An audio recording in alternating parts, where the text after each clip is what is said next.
Valiant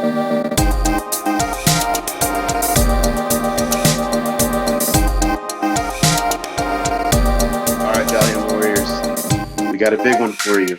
All right, by now, unless you're living in a cave or the Marianas Trench or space or something, you know that we're talking about the Bloodshot movie that just came out this week. Usually this is, look, there's just a lot to get to, so we're just going to get right into it. Okay, so coming out the gate with the Bloodshot, all right. You know, I was expecting, oh, by the way, spoiler alert. Spoiler alert, spoiler Yes. alert, spoiler alert, spoiler alert. If you have not seen the movie, and spoilers are a big deal for you, from the bottom of my heart, please pause this right now, go see it, and then come back, Yes. and then, you know, play the rest of the video. All right? Also, like, subscribe, share, tell your friends about it. Okay, so one of the things right off the top that I gotta say that I knew we were in for a good time was that immediately they got right to business. Yeah. You know, like, you know, I was hoping that when it came to Bloodshot, there was really one of two ways that you can do it. There's like the classic 90s and then like really like 2012 era for the most part, and even like now with Tim Seeley where it's just a man's kind of book, like shoot 'em up, like you're gonna be killing dudes with like their own broken ribs or something that you pulled out of them, like all kind of just off the top wildness, you know? Yeah. And you get right into the situation where, you know, it's Bloodshot, you know, is Ray Garrison, you know, he's deployed. He's just going rogue right off the top. You know, they're like, all right, we're gonna like squad up on this building. And I'm sitting there thinking, I'm like, yeah, why is there just one guy? Like, I remember breaching buildings and stuff. You always had like a team. And I'm like, where's the rest of the squad at? And he's just like, I got this.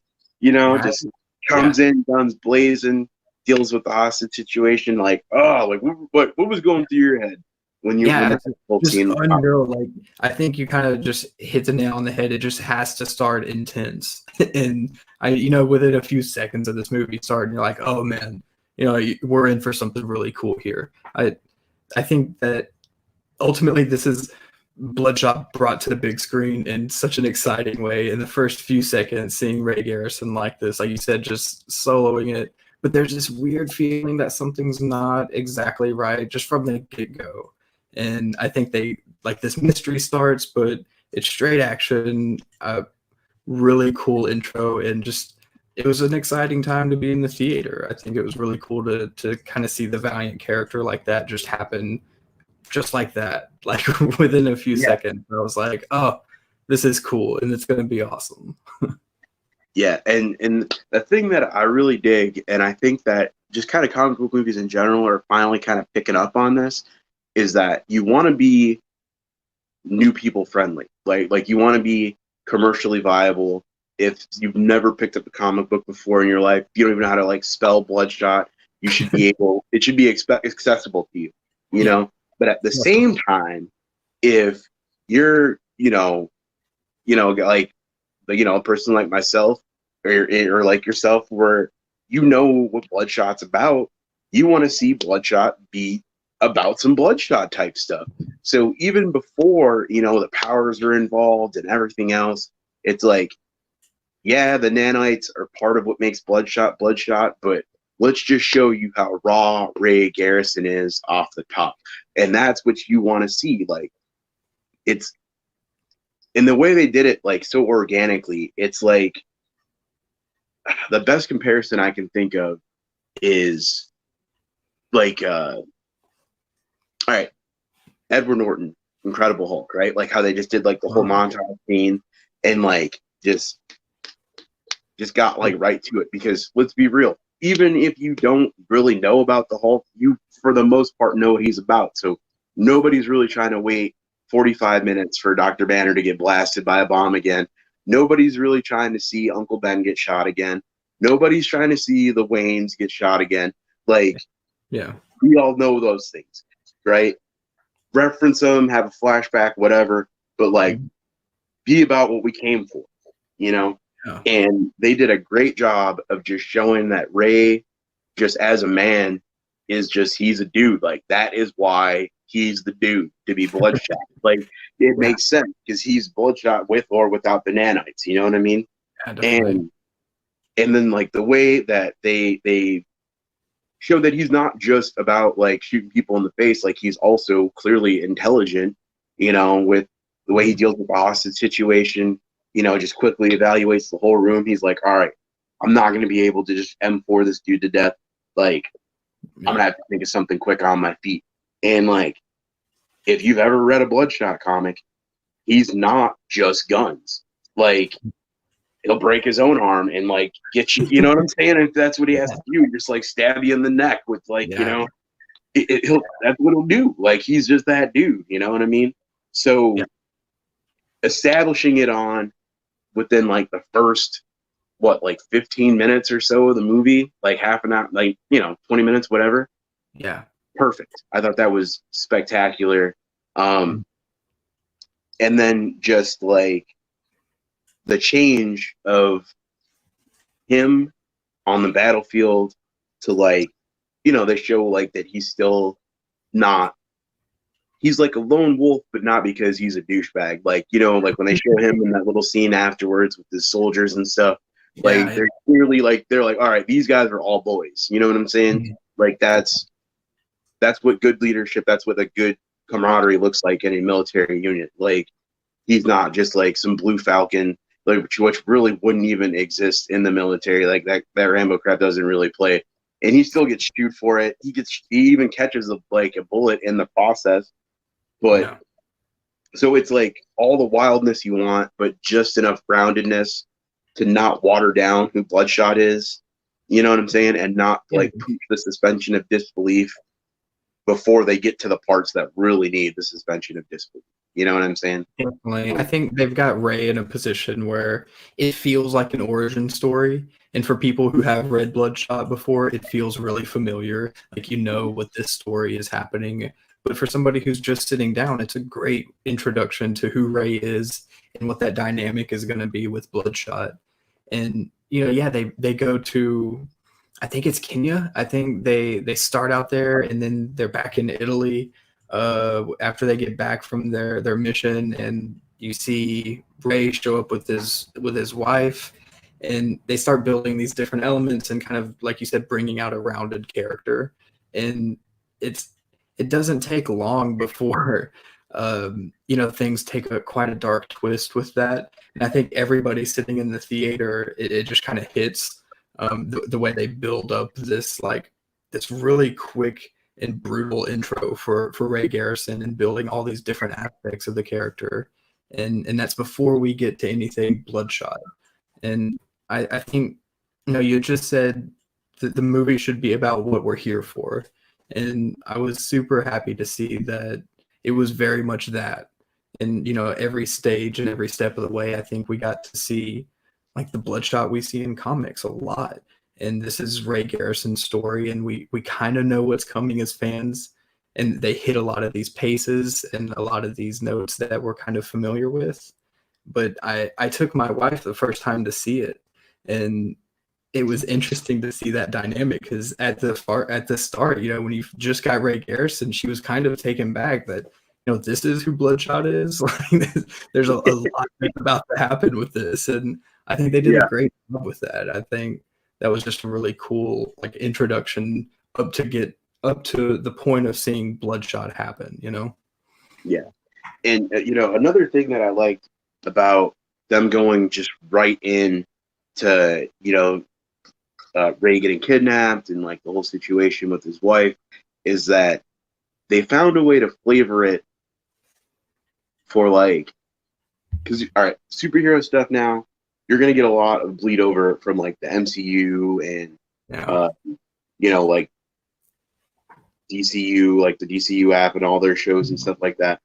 And so you have to make sure that your flavor isn't blending too much with the things that draw people, but at the same time, it's kind of like familiar enough so that they're interested. You know what I'm saying? So like Punisher, for example, on Netflix, one of the most successful of those series, and there are some similarities in some ways between Frank and Ray Garrison. You know, they're both like these super hardened soldiers and yada yada yada. They're both out for revenge. But the thing is that I thought they did a really good job on making Ray not feel like, okay, well, we already know that if we use all of these tropes and this type of character development, then, you know, they didn't just copy and paste. Like, Yeah. it's very much in the familiar territory of like 90s action films, you know, like Stallone, Schwarzenegger, all the classics. But while it is similar, it doesn't just ape their style. You know, it doesn't just copy things that we've already seen in like Punisher or like even like John Wick. You know what I'm saying? Like it's got the same trope of using revenge as a motivator, but they do it in a way that's just different enough and shows enough of Ray's personality that it makes it something unique, which I thought was like subtly done, but very well done. Because the last thing you want to do when you're just starting to build your, cinematic universe, or this is like the first major motion picture for Valiant, Yeah. is be accused of being, wanting to copy Iron Man, or wanting to just, bite off of what Marvel did with Netflix, or, like, oh, well, gritty Batman and Batman versus Superman was a thing. So they're just trying to be like, you know what I'm saying? Like, there's going to be like those naysayers looking for Yeah. anything they can latch onto to try to, stand for whatever it was they were a fan of before they came in the theater. But they found a way to steer clear of all that nonsense while making it believable that this is a dude that was just out for blood. Yeah. Pardon the pun. And and the other thing that I liked about it too is that like you said, like I brought my wife with me for the first one, and she kind of had some idea because she's not like a bit like big into comic books per se, but she's married to me, so she has a good voice. So Right. like she knows a lot of stuff for Yeah. somebody who hasn't like actually sat down and read a ton of Valiant or anything. And they still found a way to make a genre that isn't necessarily very appealing, because she's more into like, I don't know, like fried green tomatoes and Still Magnolia and that kind of stuff. But she was like, okay, like I'm in. Like I could see the difference Yeah. in like her, just like her attentiveness to the movie once they got to like, Martin Axe kills his wife, and Yeah. then like you said, like the whole time they're kind of going through it, like there is like that eerie vibe that something just ain't really quite adding up. Yeah. And then once like, Project Rising Spirit's introduced, or Rising Spirit Technologies, I'm probably going to call it Project Rising Spirit. It's the same thing. I don't care. All Yeah. right. Like, Yeah. Rising Spirit feel free Technologies. to argue semantics with me on Twitter. More power to you. But for right now, I'm just going to call it one or the other interchangeably because it's the same thing. And Yeah. then it just like, it was like, okay, like Mhm. something crazy is about to pop off on top of all the crazy we've already seen. So Yeah, I think it was really cool because all of the character developments I thought I was going to get in the movie, we got in like the first 10 minutes or yeah, first 15 minutes. And then, the Bloodshot title happens. And I'm like, oh, like I thought this was going to be the movie. Like I thought these were going to be the beats that we hit. And it was just like right there off the start. And I think that's what kicks off like you said, the genre story. It's a sci-fi, it's an action, and it's not particularly like any comic book movie you've seen before. And it hits a lot of interesting notes on that level. And once you're able to get past that title credit scene and see Ray kind of not necessarily as just another soldier who's this badass. There's a larger scheme at play, and it's not just a military story. There's something larger here, and they go right into that, and just really, really cool understanding of the character at play with this stuff. Yeah, and the thing too is that like, all right, so just going one step further is when they started introducing the elements of Project Rising Spirit and the director and the other soldiers like KT, I was kind of a bit like it took me. I'm not gonna front. It took me a second to kind of warm up to the idea because I knew going into it, it wasn't gonna be loaded up with like Rampage and like the Chainsaw Unit from Hard Winter Wars and all that stuff. Like I knew some of the like they were gonna have some similar elements, but I knew beforehand that they were gonna make, for the most part, pretty much original creations for the movie. Martin Axe was a character from like the '93-ish run of Valiant, a Bloodshot. But which I thought was a cool nod. And Yeah. even then, he wasn't like a super big character, so I was like, yeah, he can go. Like it's like I'm not too torn up about that. Right. But they did a really good job of making the other characters like KT unique and just not like cannon fodder bad guys. You know what I'm saying? Like they like it's almost like you would expect that him and KT would have had the more antagonistic relationship. Obviously that's not how that happens, but like when they first meet, like she's real standoffish and it was like I thought that was really cool because it's not necessarily like a bait and switch, but it's like one of those things like watching The Sixth Sense like the second time. We were like, oh, that's why she was kind of douchey. Like it wasn't because she was like, I might have to kill this guy later. She's like, I might have to kill some dudes later because of this guy. Like your So, first like, time watching it, it's hard to get her vibe. You're like, what's going on here? And I just got back from the second time and it plays so differently watching it again. Like you see all those little nuances that she brings to the role. And yeah, KT is kind of one of the parts. I think the whole supporting cast ultimately made this movie for me. But that introduction with KT I thought was where I noticed that this was going to be larger than just what we've seen in Valiant. And I think that's what kind of helps the movie take off and find its own footing. And it, I was kind of sold right off the start, to be honest with you. The Rising Spirit Technologies change was, it doesn't, it's semantics at best, I think. yeah, um, it is the same thing, but these are some new characters, and it was cool to see how this vision of Ray Garrison interacted with them. I love the technology, the different sci-fi aspects of it. KT ended up being a standout character for me, though. Just really big fan.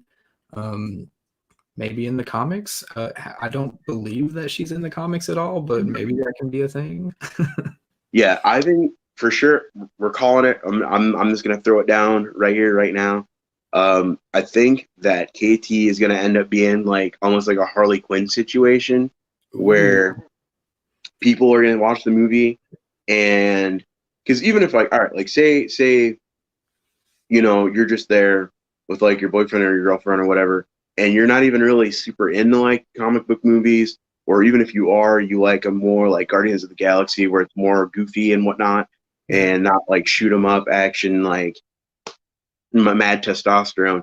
KT, I think, is going to be like that character that you're like, well, yeah, it's called Bloodshot, but really it's like her movie too. You know what I'm saying? Yeah, she And does I have think a a lot role of in it. people, yeah, exactly. I think a lot of people are gonna be drawn to her, and so I'm just gonna go ahead and say it that I would be genuinely surprised if we don't see some iteration of her make a transfer into like maybe not necessarily right now with like what Tim Seeley's doing with Bloodshot because he's doing his own thing and it's amazing. Ooh, But so in the future I could definitely see like before Bloodshot 2 or whatever, it would strike me as a big marketing miss, which ooh, Valiant does not really do, to not build off of that. You know what I'm saying? sure. I like you said, as far as KT goes, she was definitely of all the original elements added to the movie, her and Wiggins were Man, amazing. Like I love them both so much. So please, all right, Valiant. I know sooner or later you're gonna see this. So if you didn't have plans for that, please make that happen. so that we look like geniuses for calling.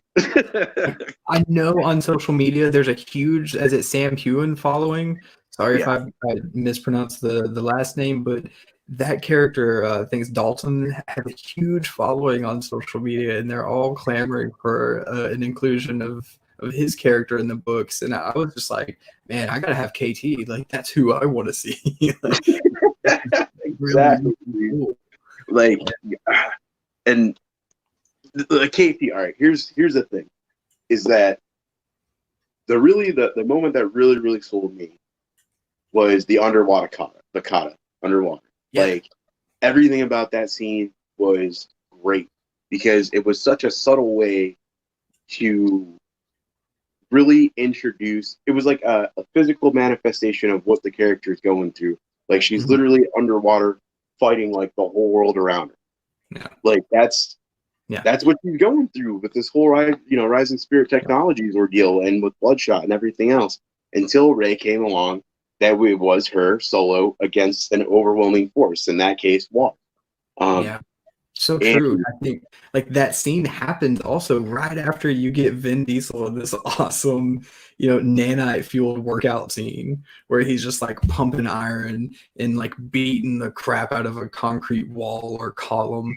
It's just testosterone fueled, like very intense. And then right after that, you cut to KT doing this like fight choreographed training underwater, and it's almost the opposite. It's this awesome contrast, and just I think that just kind of sold the pairing of these two characters for me just early on, like that, and those dynamics just visualized in such a cool way.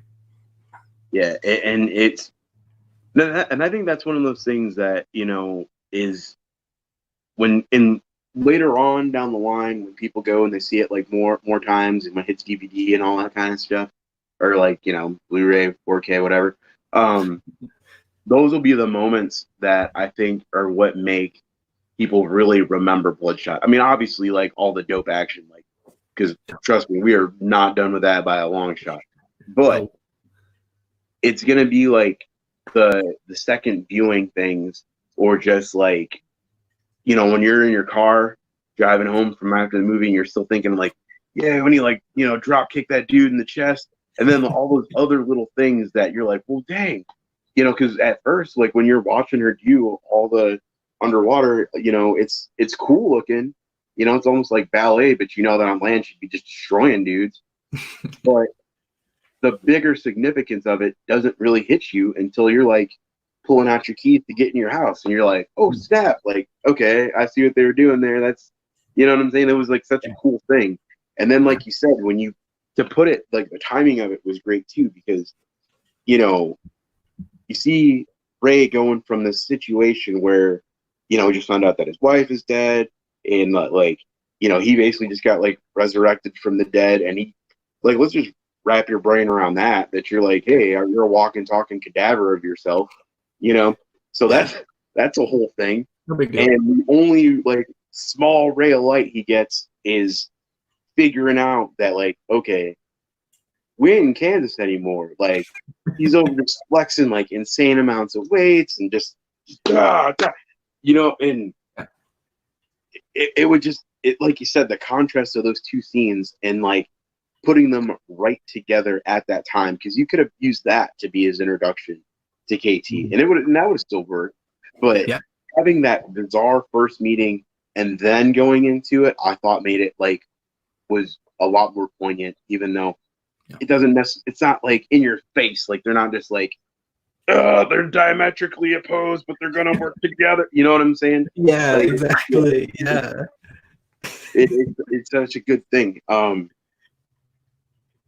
then, what did you think? What did you think about some of the like you're saying Sam Hewn?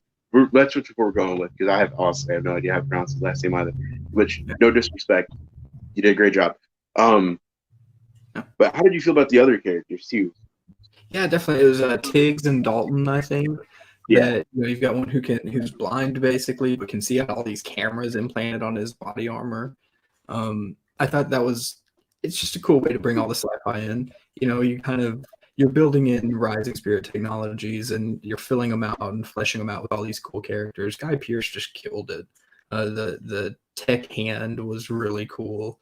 There were subtle influences with their sci-fi. It didn't feel overbearing, but I think I ultimately really liked him. I think, we'll get to Wiggins, who was probably the star of the movie with a little bit of time. But up until this point, we're just about to see Bloodshot go on a mission basically as Bloodshot. The nanites are here, the team's getting founded, and it's almost like a training sequence that you see a lot of times with the character with like within an origin story. Yeah. They're gearing up for battle. You're hitting that threshold and you're like, oh, something cool's coming.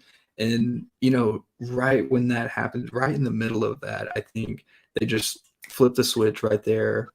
The song comes on, and everybody else fades in the background. All these cool characters, KT and Tiggs and Guy Pearce's character, and was it Harden, I think, and all of that fades away, and the trigger happens with the song that was playing when Ray Garrison's wife died, and that's the trigger, I think, for the whole movie. I think that's where the movie really kicks off, and that's where you see. I think that's where we get to, now hang out with Bloodshot, who's about to just straight up beat some ass. And that was what I was super excited to see. And that was kind of what happened in that moment. So after you get all those cool dynamics and buildings, like building blocks of these characters, they waste no time into triggering Ray Bloodshot into this really, really cool mission that was done really well with cinematography as well. The visuals are just killer. Oh man, can we talk about that for a second, dude? Okay, well, we're gonna have to do this out of order because we got to talk about that on the cinematography. Okay, so when he tracks down Martin Axe, all right, and uses that flower truck to derail their convoy, it was like such a perfect way to like have him be like full Bloodshot without perfectly revealing it. And then, they started throwing the flares out. So you had that perfect dichotomy of like smoky white and blood red. And that, which is something they figured out how to do a few times in the movie. I thought that's something that we'll get to the other times. But for right now, like just the fact that they found a way to organically do it, and it was more effective than if they had just had him shown up like pale skin, red eyes. It would have still looked like, don't get me wrong, when he goes full Bloodshot, it looks completely awesome. And I would not have been upset about a little bit more of it in the movie. But the whole vibe in that tunnel, when it's like pitch black, aside from the blood red and the white smoke, is terrifying. And that's like, I like it because how the real Martin Axe, when he's not like this cocky terrorist, like he's just some geek, programmer dude. And he's just like, dude, you not understand the situation that we are in right now. Like that is how it should feel when Bloodshot is coming for you. Because he's relentless, like, that's why they want him to be the dude. Like he's relentless, he's efficient, he's just like it's almost like they found a way to like slide like a horror movie in. Ooh, yeah. But then switch it back to like, like they found a perfect balance between like horror and action right there. Because, there was a lot of overt, like, when he gets like hand to hand instead of just picking up somebody's gun and like running and gunning. But at the same time, like, dude's like, oh, there's a grenade, crap. Or like, even just like at first when they assume that, when he crashes the truck and he's like, yeah, the driver's gone. And they're like, what do you mean? Like he's dead? And he's like, nah, like you just gone, dude. Like, like instantly, like it's about to go down. Like, that it's about to get it bloody, for lack of a better word. And it was like stylistically, I don't think a lot of action-oriented comic book films really pay a lot of attention to cinematography in ways that they should. Like most of them, not even just comic book films, just action films in general, to be completely honest, is they very few of them balance being like the just punch a hole in the wallness that you want with like some artsy flair, because it doesn't water down the action at all. It enhances it, which makes it perfect. You Yeah, know? absolutely. Yeah. I couldn't really agree more. I think everything about that scene, I was just sitting in the theater, just kind of dying. Like, I'm not eating popcorn right now. I'm not doing anything but just like completely enthralled with how cool and badass this scene is. And I think that just it sells Bloodshot. They have Vin Diesel, and they're pretty consistent about wanting to show Vin Diesel. But I think what they did with the cinematography is turn him into Bloodshot in that scene. You start out with this pale lighting that casts Bloodshot as this pale character, big red glowing dot on the chest, and I'm looking at Bloodshot, and it's really incredible. The red flares come in, cast this red horror like glow on everything, like you said, and it really does just kind of capture a lot of what I love about Bloodshot comics. That when the action hits, it's intense, it's brutal, and like you said, that's what it feels like when Bloodshot's coming for you. And I think the action starts and it's just so I had to chuckle even in the theater just because it was so Bloodshot. He goes right up to the car and sets the thing down that's burning through the car and goes through the motor, and he just starts unloading, like unloads this rifle right into the windshield. That doesn't really go through because it's bulletproof, but he's Yeah. just looking at him straight in the face, shooting until he's out of ammo, pretty much. And I was like, that head-on approach, you get a lot in the movie actually, where it's just Bloodshot walking straight at you and nothing stopping him. And like, it was just really intense. Like I loved that they captured that flair so well with, like you said, the artsy level and the cinematography. It was on another level. It was cool stuff. Yeah. And that brings me to another point too. One thing that I absolutely loved is that even though it's like his first movie, they didn't ever really put training wheels on. You know what I'm saying? Like, Yeah. say when you see him, like the origin movie, like they're not really the guy you wanted to see until like the last 20 minutes of the Mhm. movie. When it comes to most superhero type movies, and really even, like I said, action movies. Um, Yeah. but even before they went super hard on like the visual elements of making him look like Bloodshot, like they did not like skimp on his technical proficiency at all. And No. like, and then I just want to throw this out there too. Another thing that I loved about it is that you can tell that they did their homework, right? Because, all right, Yeah. so initially, Bloodshot is based in Italy. Like, fun fact, in the United States military, and particularly in the Army, special forces and paratroopers, and well, not all paratroopers, but units that would have dudes like Bloodshot, a lot of them are based in Europe, in Italy. So that location choice was great. You know, the Interesting. thermite grenade on the hood of the Humvee that he burned through. Like, Yeah. but I was in basic, and we went through grenade training. They're like, "Hey, you want to see what happens to an engine block when you put thermite on it?" Boom! And like the second they set it down, I was like, "Oh, I know what he's about to do!" No You way, know? that's cool. Yeah. So it was just like they definitely they did not squelch at all on making him like a tactically proficient, believable soldier. Yeah. Um, and like you said, like when he picks up the dude and he puts the grenade and he holds it up against the car, and like I Yeah. knew it was coming, right? Like the second I saw him pick him up, I knew he was going to do something wild. I was like, either he's going to like take this dude and just like beat him against it until he shatters it. I don't know. He's about to do something wild, because why Yeah. else would he be carrying a dude? And like even as you see him doing it, then he puts him up against it. You're like, he's really about to do this. He's really Yeah. about to do this, and then he does it, and it's like, Yeah. oh man, like like I the thing that I know is probably going to draw some criticism is that there is a lack of pre-established stuff because, like we just talked about, there being a lot of new characters and stuff involved. But it's like that's fine because Bloodshot is Bloodshot. Like they just went and then put him in a movie.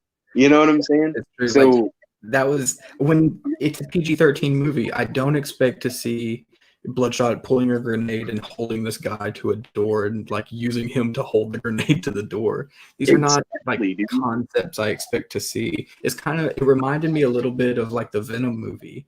Whenever it drops and it's PG-13, and then you've got Venom running around biting heads off of soldiers, and you're like, I didn't expect to see this.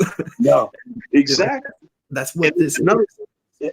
Yeah, and another thing too that really got me is when he connects, to the internet and uses his, like tactical proficiency plus like on my own Wi-Fi and all this other craziness. I got Google I got the entirety of the internet in my brain. I'm gonna put it to work. Yeah. Like that is Bloodshot stuff. Like that is the kind of stuff when you read Bloodshot, that's the kind of stuff you want to see. So when you get to see the movie, that's the kind of stuff you want to see him doing. Like, yeah, you want to see him shooting people in the face and all that too, but you want to see like that he's more than just some gorilla. You know what I'm saying? And he's there to kill Axe. He's there to kill the person who killed his wife. This is the first mission. Like he's tracked him down. He's done all these cool steps to it, and then it's a badass sequence right there. I mean, that right there is an awesome Bloodshot comic, all wrapped up into one. Like that's what you want to see. And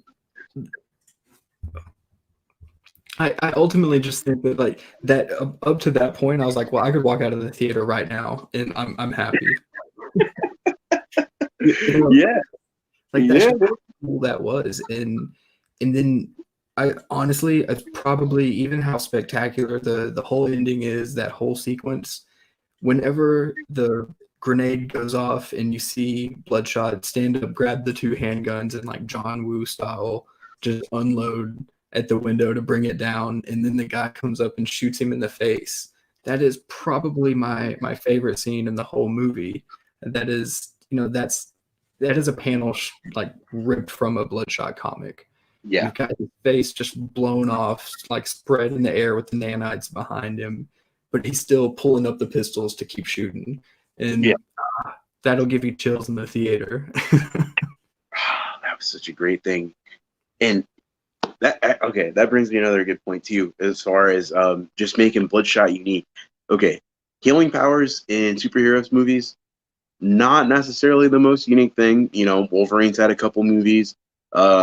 Claire from Heroes, like we've had some self healers, but the fact that they didn't just like, it just sewed up, like they just made it like, like with the nanites, it just made it real digital. It was like such a simple thing, but at the same time, like it made it, for one, it kind of makes Bloodshot a lot creepier because it reminds you that like he's not just a dude with powers, like he's not completely human, and that's like a subtle element that makes him a little bit more terrifying than the average Joe. Like let's be real, if I had to have a choice between like Captain America is going to come beat my face in or Bloodshot, I'd be like, dude, shield me right here. Like, let's go. You know what I'm saying? Like, let's just get it over with. Like, I'm not scared about that at all. Well, that's a lie, but you know what I'm saying. But like, it's just so many of those little things that like, it's like you said, man. Like when he gets shot and just like sucked back in, it's literally like, like Brett Booth could have drawn that. You know what I'm saying? Like that's something I could picture it. I could see it in my head. Just it's almost like the scene in Bloodshot #1 where he's like diving. Where he's like laying on the side. Like it reminded me a lot of that, and I was just like, oh, this is good. This is what's up, man. This is what's up. Like I'm sitting there looking. My theater was actually more full than what I've seen because of all the fears of going to the public spaces and all that. But I was thinking like everybody sitting in the theater, like this is who Bloodshot is right here. Like, you're getting all of it in this like few seconds. Like you're gonna walk out and like have just as vivid of a memory and picture an idea of who Bloodshot is. And that scene right there is just like chef's kiss. Perfect. For real, man. For real. And then, all right, okay, so moving on, because otherwise we're gonna be stuck in this one scene forever. Yeah. So that's like the middle of the movie. We're getting like halfway to the movie. Then the sci-fi mystery really starts to kind of explode after that point because RST has been using Bloodshot, and we kind of start to put those pieces together that not everything is, just this linear story that we thought it was, that Yeah. we're kind of being inserted at a point where things have already happened and it's coming to a head right now. And I think that kind of really kicks off the second half of the movie, and things are just downhill from there. I really think that it's not slow at any point. It really, like, once you're at that, after that sequence with that we just talked about, you really fall into the back half of Bloodshot's origin story, that he's turning on the people who have used him, and that's I think it was a fundamental aspect of the story that I was glad to see earlier in the movie, and not like 10 minutes with only 10 minutes left to go or something like that. Exactly, because that's one of those things. And then too, the way that like the trailers that kind of advertise it, like if you paid attention, then you kind of got a vibe that something along those lines was up. Like there was, Right. some kind of technological weirdness was going to happen in the movie. And if you've read Bloodshot before, then you knew what was coming. But at the same time, you want it presented not in just like well, we based the whole success of the movie on how well this twist is received. They didn't shamble on it. And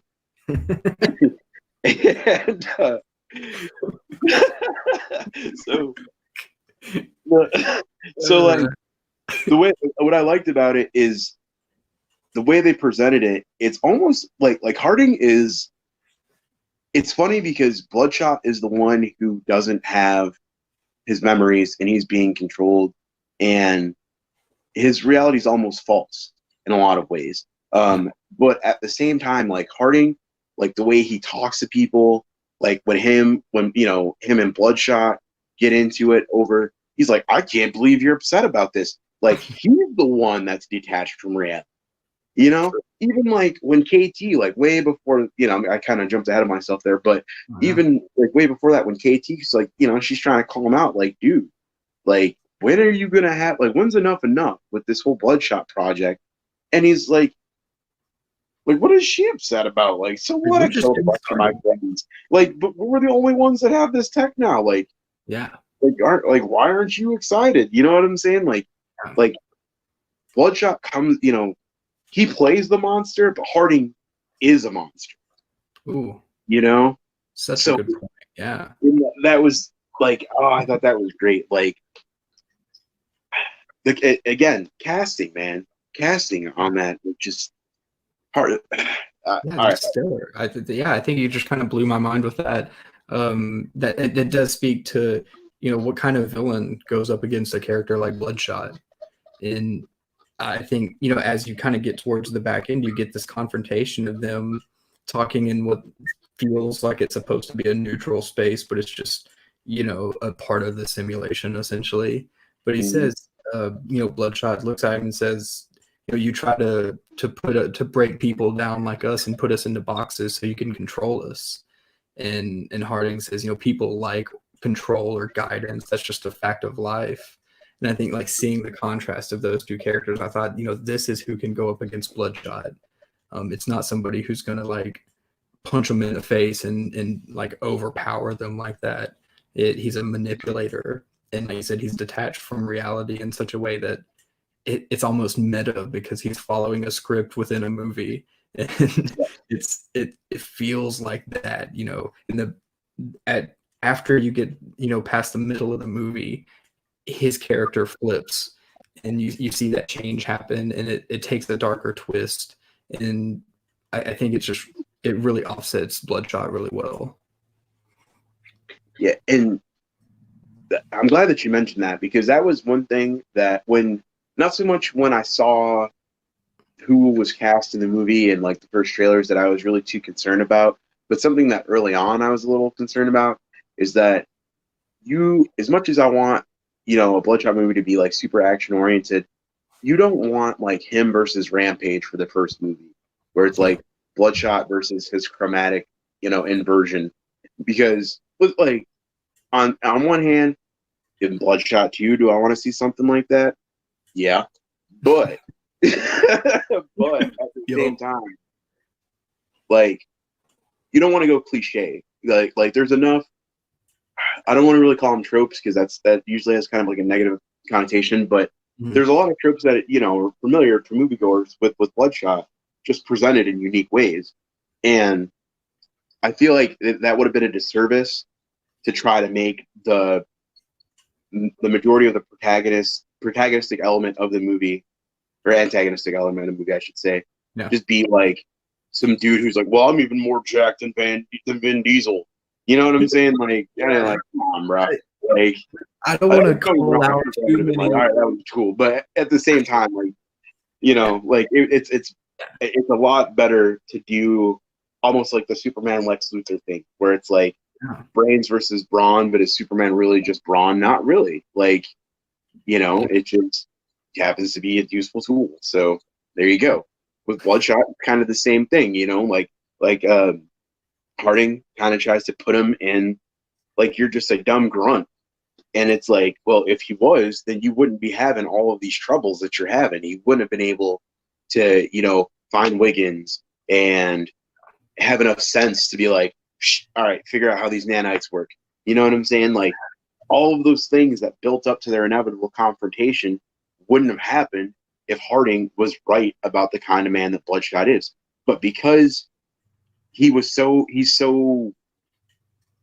the villain, like it, I'm the hero in my own mind, it never really occurs to him why everything is going south until it's too late. Then he's just screwed. So it's true. And I love that. Yeah, like you said, this is not just a bigger guy than Vin Diesel who also has nanites, who is kind of the same. It's not, they don't play that. And it's almost a doubling down on Bloodshot's origin story and using like the character who created him and really focusing on that relationship. And it's built up in a way that feels organic in the movie. So like you said, when you get to Bloodshot taking out the last person that was on this list, and that sets off the chain events of him finding Wiggins and breaking that barrier of him being controlled by RST and hooked up to their servers and all of that type of thing. All of it feels like it's come to a head, and it's all because of Harding's misjudgment, I guess, of Bloodshot, and that he just really did not play that in the right way, and he was ill-equipped to handle somebody like Bloodshot. And the movie does ultimately feel like they just unleashed Bloodshot, and that was a great approach that really comes to a head in that confrontation, and that the whole movie is just Bloodshot is more than anybody can handle. And at one point he says, this army's mine now. And he's referring to the nanites. And I thought, it's just you. You're a one-man army, and like nobody, like RST's not going to control you. And I thought they just nailed that so well. Yeah. And that brings me to another point we got to touch on. My boy Wiggins. Like, Yes. Okay, everybody knows superhero movie, you got to have your guy in the chair. You know what I'm saying? Spider-Man's got one now. Like everybody, you know what I'm saying? You do, especially in an action film. You got to have something, because you can't have just Vin Diesel just like brooding the whole time. And I mean, you could, and it'd probably still be cool. But at the same time, if you to make a more well-rounded, just better overall product, he needs to be able to bounce off of other people. Him and KT have a lot in common, with them both being veterans and both being highly trained soldiers and kind of in similar situations. Being under Hardy's thumb, being basically puppets on strings for Project Rising Spirit. But Wiggins brings almost like he's he's the comedic element and everything like that, but at the same time he shows like some compassion from Bloodshot even after he's been transformed, that he's still not completely, like I said, like he plays the monster, whereas Harding is the monster, and like it's his bond with Wiggins, like he instantly sees like almost like a kindred spirit, Barris and his men basically kidnapped him to use him as their anti-bloodshot weapon. Ooh. And, didn't really work out for him. Yeah, I didn't see it like that. But that's a good point. That is, I didn't really think of him in that way, and that's kind of what brought that bond together so quick. But that's a good point. Yeah, and that's the thing is that, like, so yeah, like he's like cracking jokes, and he's got the accent, so that's all charming and whatever. But like, but at the same time, it's like it's little stuff like that that makes them, you can see why they would be in it together, and like going forward, it gives them something that's more than just, well, we needed a funny guy for the movie. So like when he popped up in Bloodshot 2, it's like, well, okay, well, Harding's dead and he controls the nanites now. So why is this other guy still here? Well, because he's not just some dude that got took along for the ride. Like, they're legit bros on a mission now, Yeah, exactly. I think they did such a good job of building that. And yeah, you fall in love with the guy immediately. How could you not? Anybody who eats like that on the job, I'm here for. It was such a great, and a lot later in the movie than I thought, in all honesty. I kind of thought this character would come about earlier, but even in just the ending, maybe quarter back half of the movie, he just stole the show. I loved KT so much and was like, this is the character that I'm going to be behind outside of Bloodshot. And then this guy happens, and I was like, oh man, like this is the movie. Like you said, Bloodshot 2, this is the movie. Like, right, them two right there. And like that's the foundation for it right there. And they did so good with kicking that character off. And that's what kind of really gets us to the final act of the movie is, like you said, him cutting his hand, putting him in like a shot glass or something like that, and being like, you said your superpower is coding, just figure this out.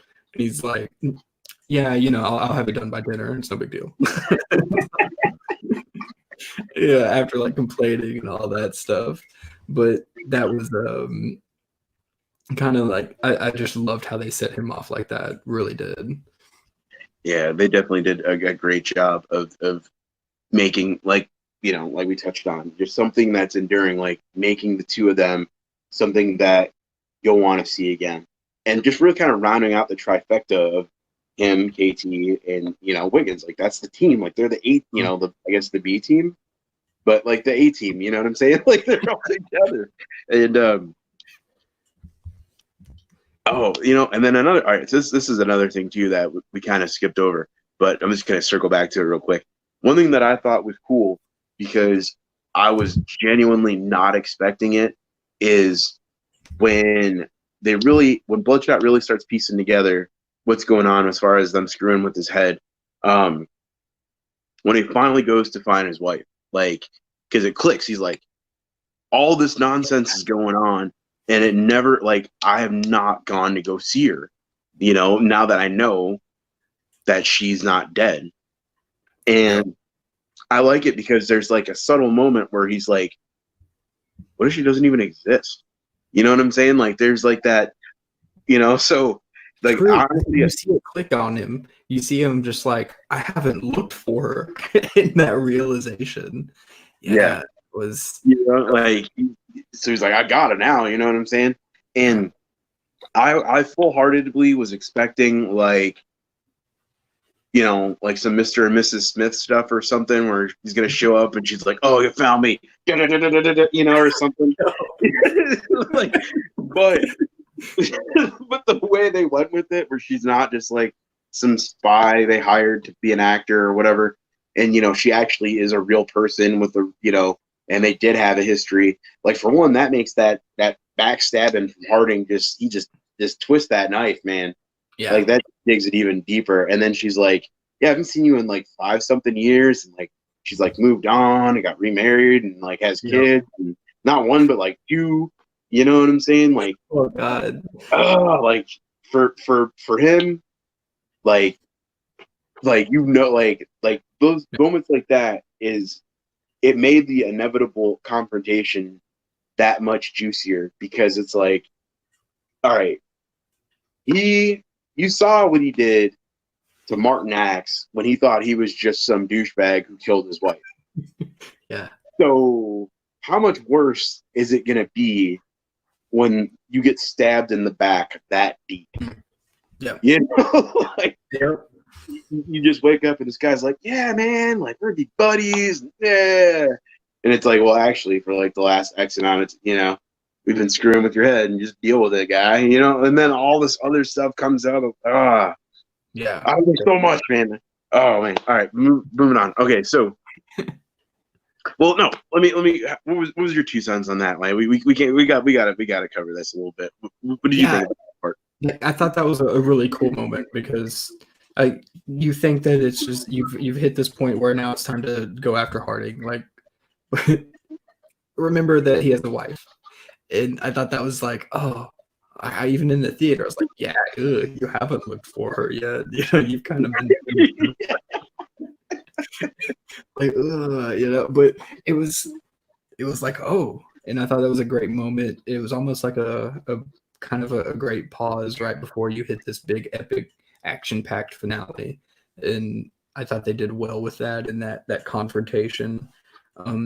Those are the character moments that I didn't really see coming for Ray or Bloodshot, however you want to refer to him. I thought, you're going to get this awesome action, him drop kicking people into vans, getting his face blown off.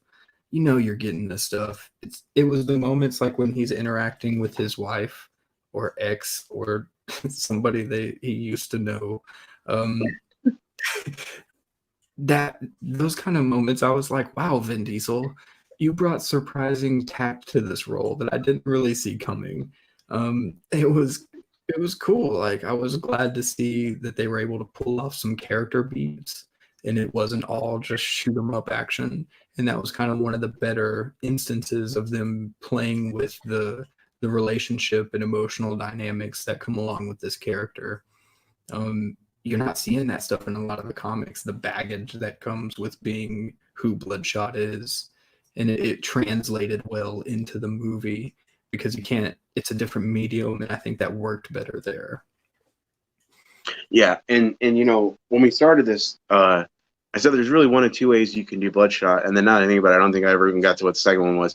I know somebody who's watching this is like, I was totally keeping track. I was going to see if you remembered that you didn't say it. So really, there's the 2 ways. You go for the shoot 'em up, or you do more like, like the Bloodshot Rising Spirit, or like Bloodshot Salvation's route, where it's not so much about the things that Bloodshot can do, but more about the nature of what makes Bloodshot Bloodshot. You know what I'm saying? As far as like, being the dead man walking, and Rebel Without a Cause, and Lone Rider and all that good stuff. And so I was genuinely happy that they didn't go with the second route, just because when you see Bloodshot, you like to see the humanizing elements to him and that sort of thing, but the primary focus is really just how dope he actually is when it comes to throwing down. But the cool thing about the movie is that they found ways to do both. The scene with his wife was one of those where, it like the realization that he hadn't looked for, and like what that might, what that could mean, but him not being afraid to look into it, because he could have easily just been like, well, I'll do that later, and then just keep making excuses to not go do it. You know what I'm saying? That'd be like his white whale. Or, when he got there, instead of being like, having the foresight to be like, well, when's the last time you saw him? He could have just walked. Like, the second, like, Mini X comes running up, and he's like, that kid don't look like half me. What's going on here? Like, he could have just been like, okay, and then left. But instead, he's like, no, like, I need to get to the bottom of this. When's the last time you seen me? And those are like elements from the more cerebral runs of Bloodshot that I'm glad weren't the focus necessarily, but we're still there to, extra ingredients to the pasta. You know what I'm saying? Making that sauce extra spicy. but I thought that was great. And then even, with the well, going back to Wiggins, like I know I'm kind of all over here, but bear with me, people on the internet. Going back to the Wiggins thing too. One of the things that I really liked about him is that Director Harding, I can't remember that guy's name. That's terrible. I need to go see it again. His IT guy, I'm not an IT guy. Yeah, yeah. The dichotomy between just the differences in those two guys, because Wiggins, even though he was like a goofball and everything, like from like the newspaper snippets and stuff, when KT and Bloodshot and everything, when they were kind of just showing just tiny little pepperings of who he is like as a person, and he goes from like ethical hacker to professional and like all that in the headline and everything. Yeah. Like they showed just enough of him, and then him actually wanting to help Bloodshot and not just like use him to escape. That like you could tell that he's genuinely a pretty good dude. He might have like some moral faultings and stuff like that, or whatever however you want to phrase it. He's not squeaky clean, but he's not a dirtbag. You know what I'm saying? Whereas like the other dude, he's like, works for the super high tech, fancy. I get my water from France, bottled with a twist of lemon in it kind of company, and he's very clean cut, and he's a complete scumbag. Like in comparison, he's like, like there was really nothing redeeming about him, like at all, as far as just like as a person, or like I liked him as a character for the movie. Like, don't get that part twisted, but just like looking at the dualities between a lot of like Team Bloodshot and like Team Rising Spirit, I thought that was another thing that was, again, kind of a bit of a subtle, maybe not so subtle at times, contrast that was just really well done. And I'm glad that they slipped that in there. It was Eric, I believe was his name, that went up against Wiggins. You've got this cool hacker battle where they're coding against each other, and like the simulation's getting all messed up around Bloodshot and nobody knows what's happening, and they're like typing really fast at each other. But they made that they made it well. They did it really well. I was surprised. They pulled off like the production of that, and it felt intense. Yeah, and that's a thing too, is that I don't really remember ever seeing a well done, like legit nerd battle that wasn't based around like a video game or something. You know what I'm saying? Like the last one I could think of that I enjoyed that much was like the Dance Dance Revolution scene in like Grandma's Boy or something like that. You know what I'm saying? Like that's a completely different animal. So it's really not even comparable. But like the fact that they just had two dudes at computers just like going at it, and it was like just as entertaining than like Vin Diesel shooting people's face off is pretty wild. So that was really well done. And I think is a good enough transition to put us in the final sequence of the movie. Because that hacker battle is essentially what gives Bloodshot free reign, and that's what puts him in the direction to take out everybody at RST pretty much. Like he's about to clean house because he's not being controlled now. Wiggins has given him Higgins. I think I'm thinking of Chief Wiggum here at Simpsons, but I think that's what kicks off that act, and that's what ultimately gets Bloodshot pointed in the right direction after a movie of being manipulated, and that's when you get the really very comic booky ending that is high intensity, action packed, just nonstop. And like, what'd you think as we started getting into that ending of the movie and seeing Bloodshot come to life? One thing that I really liked is just showing, I'm not, that's hard. I don't know how to, all right. So like the battle with Dalton, and I like that part just because it was like a lot of it you kind of expected from seeing the trailers, but just like the build up to it was well done, and then like Katie's ruling it when she blows up the server room again.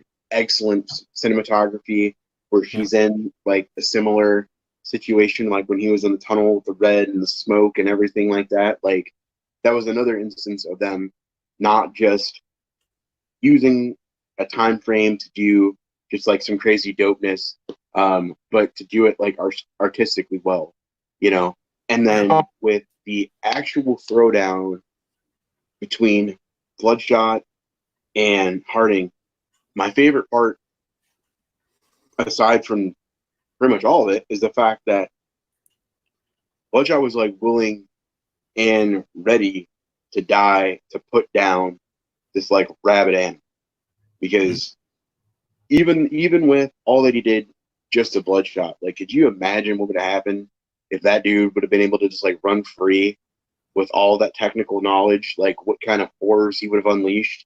So even though like personal revenge was a mission, like just getting rid of a dirtbag that was like biblical proportions of dirtbaggy, like made it more, it was like just as important, if not more. So he's like, if I got to go down, so be it, And I think everything about how they set it up and how they did it was perfect, because it was enough to where it was believable that a guy like Harding could even pose a physical threat to Bloodshot without bending your suspension of disbelief. Like there's not a part where you're like, why doesn't he, it's like it's kind of like, all right, like say like when you're watching like The Flash or something like that, there's so many times you're like, why doesn't he just speed blitz this guy real quick? But you're like, well, because if he did, then every episode would be like 14 seconds. So you kind of have to just deal with the fact that that's just how it is. Whereas with the build-up where, he goes through the fight with his goons, he's like falling through elevator shafts. There was that crazy long chase sequence. He's booting cars so he can like turn them into cover while he's stealing guns. And, like all the build-up to that final moment made it believable that they would be on a more or less even playing field, and it made it useful that he had a robot arm, which I thought was cool, because not only did it look cool, it was actually functional for something other than just being a jerk and cutting off, what's her face, KT's, not defibrillator, but her iron lung. Clavicle mounted respirator, her clavicle respiration, whatever. her Aquaman device. I'm just kidding. Don't be mad. So I just thought that it was just good buildup, and it was good organic buildup, because it wasn't like some ridiculousness where he just like jams nanites into his arm at the last minute. Somehow he can fight because he's got his Bucky arm. Like it was actually something that they just put in early on that made sense, because it was motivation to create Project Rising Spirit in the first place, and yada yada yada yada yada, and just all around, man. Like everything, I feel like every goal that they went for as far as how they built the movie and constructed the movie, they just nailed it. And it's not something you see every day, because there's 2 Punisher movies that couldn't do it, a handful of Wolverine movies that couldn't do it. So for this to not only be one of Valiant Comics' flagship characters, but also like their first out of the gate attempt at a movie or just anything on this scale, because I think the only thing that's even close is the Ninjak versus the Valiant Universe miniseries they did, which I think at this point you can kind of only really get it like on YouTube. I'll look into that. If I can find it, we'll put a link in it or something so you can get to it. But that's neither here nor there. So that was the first time that they'd ever really done like a big live action production, and it was cool for what it was, but it was nowhere near on the level or the stakes of having one of your most recognizable characters in a solo movie that is potentially the launching platform for the success of all of your movies. No. So, I mean, they right out of the ballpark. You know? Like, this is the movie. It leaves you with the feeling of any movie that comes after this, and they say, this is a Valiant movie. You're going to talk about Bloodshot, and I think there's no getting around that now. I don't think that there's much else that you can do after this point, because this movie is to me, it is exactly what I would want in a Bloodshot movie, outside of that firm connection to a larger cinematic universe or Valiant universe. And what we get in the ending, man, I couldn't have been more excited. You get Bloodshot stepping out of the smoke, full iconic pale skin, red eyes. This is Bloodshot. They didn't hold back. They didn't dance around just not going there and only doing it with lighting or something. They went there and Yeah. they delivered it, and I couldn't have been more excited. Yeah. And that's another thing too, is that I think now that, they have really established like what Bloodshot's about, why Ray Garrison matters on top of, Bloodshot. I don't foresee that necessarily being an issue to have him just kind of like, just change, like time to fight into like the more, familiar Bloodshot persona. Because Ooh. I mean, I could be wrong. I don't know. I never met Vin Diesel, but if the guy was willing to be Groot for all the Marvel movies and stuff, he's not necessarily. I got to have my face all over everything. Yep. I do think that they did have to somewhat capitalize on that star power with Valiant not being as big in the movie game as like Marvel and DC. Well, Marvel, like was I'm not even gonna throw shade. I'm just gonna leave that one. But so they did have to capitalize on the star power element. So I mean that does make sense to me. And then on top of which, like we talked about, it made it cool to just see them be able to foreshadow his eventual transformation with just using cinematography. And now that his powers have been enhanced, and he doesn't have to worry about running out of energy and this, that, and the other going forward, then now going into Bloodshot 2, that's definitely something you're going to want to see more of. And I would imagine that they would have the foresight to be like, okay, now that we know that it can work, let's make it work. Because why would that be any different from all the other things they did? So, all right, wrapping it up. What were your final thoughts on the movie? Pros, cons, in the middles.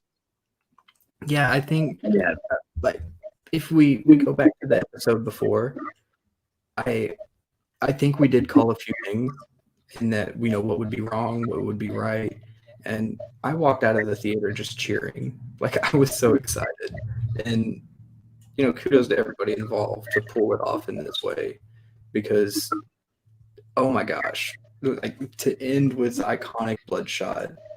That awesome sequence of him assembling himself after literally exploding into all of the nanites spread everywhere. It sends you out of the theater just elated. And I'm super excited for the Valiant future, and what this movie brings in awareness alone to what Valiant's doing. And yeah, there are things that I wanted to see, like the inclusion of psyops or some type of Valiant character. At the end of the day, I don't think that it was enough to hold this movie back, that it didn't include these things, because it was so purely and raw Bloodshot, and it understood the character well enough to tell a complete story with Bloodshot. And even though there were some issues with it and how it translated, and not being connected to the larger Valiant universe, this is, like I said, what I wanted out of a Bloodshot movie. And I'm just so incredibly excited that it's here, and it's super exciting, and I'm not disappointed at all. Yeah. So, I mean, a lot of the pretty much covered a lot of the things that I kind of wanted to put in there. So let's see, how are we gonna break this down? All right. So as far as things that not necessarily I not that I didn't enjoy them, but things that I think that they're definitely going to have to take into account in the future is, for one, I definitely would like to see more world building, just because this is it. It almost kind of feels like they played it a little safe, just because if God forbid, Bloodshot hadn't been great, then yeah, I can see like that's you don't want to get into like a Sony Spider-Man mess to where you kind of put yourself in a corner. So like I get that. Mhm. But again, with Sony Spider-Man, that can be worked out too. You just gotta have the right people put together to make it happen. So I would have liked to see more world building. If nothing else, science would have been cool, or even just like a couple name drops, like slip a Yeah. Colin King in there, or just like a Ninjak or Ninja K, or I don't know, just really any kind of seed drops, because the only other for real Valiant character in the movie is Martin Max, and then the other ones are like either completely new or just like similar. Like Harding and Kozul are very alike, or Kozal. I don't know how you even say that. I'm gonna say Kozul because it sounds cool, and he's super douchey, so I think you would probably like the slicker sounding pronunciation of his name. But like Harding has a lot in common with Kozul. He's not as likable as Kozul, so that they'll have to fix that next go around when they actually do introduce Kozul proper. So that was an issue, but not really. I mean, it's the first movie, so it's like if they've done so much right, you're gonna have to give them some leeway, especially when you're taking a big chance on essentially an unknown entity to a lot of the larger audience. Like your gamers, your comic nerds, like us. Like we kind of know what we're getting into going into it. If you've never read Bloodshot, you're just like, well, I know Vin Diesel's in it, so it's some kind of action. And then that's really all you got to go on for the most part. If you're not really familiar with this world, so they did great as far as bringing enough of all of the things that make Bloodshot, and making it like commercially viable and like signature Valiant style, to where it's for the old fans, but it's still accessible without being detrimental to what came before. So true. So like I said, there's some give and take there, and mostly I think that's just nitpicking, because at the same time, it could have been like, well, we've definitely seen superhero movies where they've tried to put way too many characters in one movie, and it doesn't necessarily really work out. You gotta build up to it. So I would rather that they gotta pick up the pace a little bit more going forward than just completely burn themselves on the first movie. So that's a good point. Yeah. The other thing, and this is a personal nitpick, but way too many GDs. Because here's my thing. If you're gonna fight Bloodshot, all right, and if you're gonna fight Bloodshot, if there's ever been a time to be polite to the Almighty, that's probably the time that you want. But that's true. But aside from really that, and nah, really, I mean that's really it. Like I can't really think of anything else that I would say that needs to be better. But then there's like, as far as like the action was on point, the casting was amazing. I really, really, really liked, and after I meant to touch on this earlier, but I didn't, that they didn't just stick them in New York, and it's just like, because typically when it comes to comic book movies, they're usually in a major city like New York, and 90% of the movie is there. So I like the fact that they took advantage of the fact that the people Bloodshot are going after are like very resourceful, very financially well off. So it wouldn't make sense for them to be hidden out in the United States in the first place. It goes to show, it added to show his capability, not just as a fighter, but as a tactician, his technological prowess, being able to figure out how to like fly planes and crap on the fly. So I thought that was amazing. Again, I'm gonna say I already said it, but I'm just gonna say it again. Casting was still amazing, Yeah.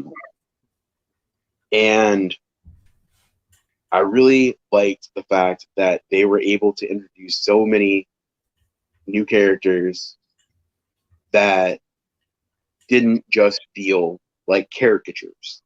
Mhm. Like Wiggins is like the goofy guy, but let's be real. If he's not in Bloodshot 2, you're gonna be like, they better have a really good reason. Like that's, it would be. It's like when all right, like when you like Friday, right? And then Friday 2 came out, and there's no Smokey. You're like, what? We're Smokey. Like they had to like really step it up to make people look past the fact that Smokey wasn't in it. So it's like you got to really put some effort in if for whatever reason Wiggins isn't in Bloodshot 2 because he's great. Same with KP, and just they ended the movie at a really good note with a very very capable team of characters, so that going into the future of the movie, the sky's the limit at this point. They've established who Bloodshot is. They've established like the level of threats, at least in the technological element of the Valiant universe, like how high, the bar set just with Bloodshot being himself, but also the dudes that he's fought in this movie being able to not necessarily go toe to toe, but be able to find ways to balance the playing field without making him look like an idiot or just dumbing down just like how dope Bloodshot is. So just all in all, I mean, I really couldn't have asked for anything outside of what we got. At this point, I would feel like you're kind of, for the most part, probably just nitpicking because it's a rock solid movie, especially for something like Valiant's first movie that's completely new foreign territory. So 2 thumbs up, staying in it hard. My wife just gave me a thumbs up. And so yeah, great film. Kudos to everybody. Even all the way back to Kevin Van Hook, Bob Layden, Don Perlin, everybody that made this a thing, all the way up to now. It just, you guys did great jobs. Couldn't have said it better myself. Like, grab the biggest bucket of popcorn you can, go see the movie. I understand what it's like right now. If you need to wait till it's at home, just make sure you see it and make sure that you go and buy all the cool Bloodshot comics that you can, because this is a great intro for it. Tim Seeley's doing cool stuff. The definitive edition's out. Go buy Bloodshot comics. You won't regret it. And with that, we will catch you next time, Valiant Warriors. Peace. Stay valiant.